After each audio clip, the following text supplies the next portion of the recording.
So another friend of mine basically sent me this article here on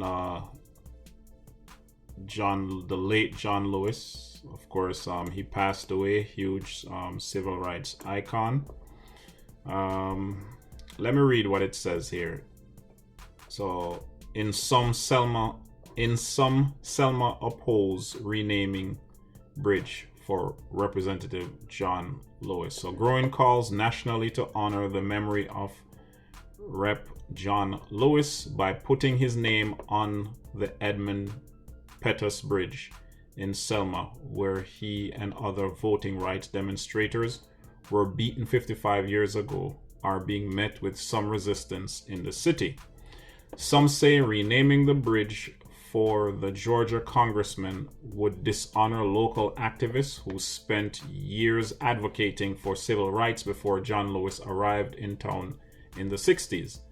Others fear tourism would be hurt if Pettus' name, which is known worldwide, yet belonged to a white supremacist, were gone. So although about 480,000 people have signed one online petition to rename the bridge for John Lewis, and leaders including Rep. James Clyburn of South Carolina and Selma movie director Ava DuVernay are advocating for the idea. State officials say any decision would have to be approved by Alabama's legislature. So, in terms of understanding, of course, I know about John Lewis and I know about what he did. You know, of course, since his death, a lot more has come to light. And being that I'm on this side of the border here in Canada, you know, you always have to educate yourself. And I'm honest with that. And I don't know everything. And I thought in terms of honoring him by putting his name on the bridge that, you know, he crossed and was beaten by police officers and other civil rights leaders as well. So I wanted to know about the name Edmund Pettus, right? And apparently, right, when I read up, well, actually, when you look in this article and others as well, and I'll drop these in the description box, the gentleman there, Edmund Pettus, it says here, dedicated in 1940 during the period of legalized segregation, the Twin Arch Bridge over the Alabama River was named for Pettus, who fought for the Confederacy and was a white supremacist and a reputed Ku Klux Klan leader. At the time, Pettus was praised for his work after the Civil War to fight the emergence of black political power.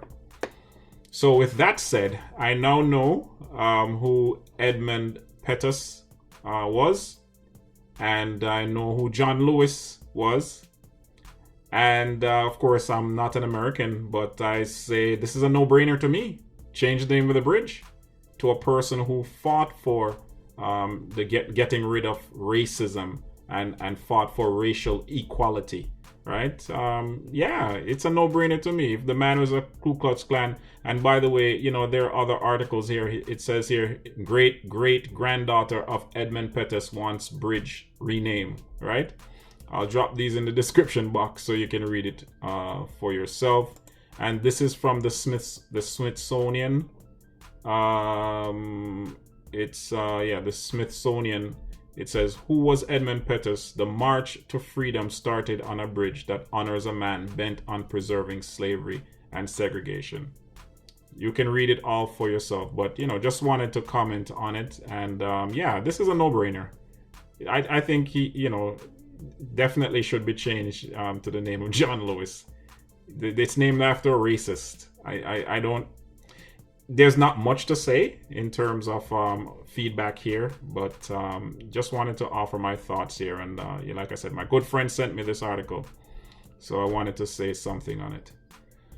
All right, it's your boy KP from the No Justice, No Peace Report. Thanks for supporting. Remember to hit that subscribe button. All right, and stay red, stay red. We continue to resist and we continue to march against you know, racism and fight, you know, systemic racism. Stay woke, stay red.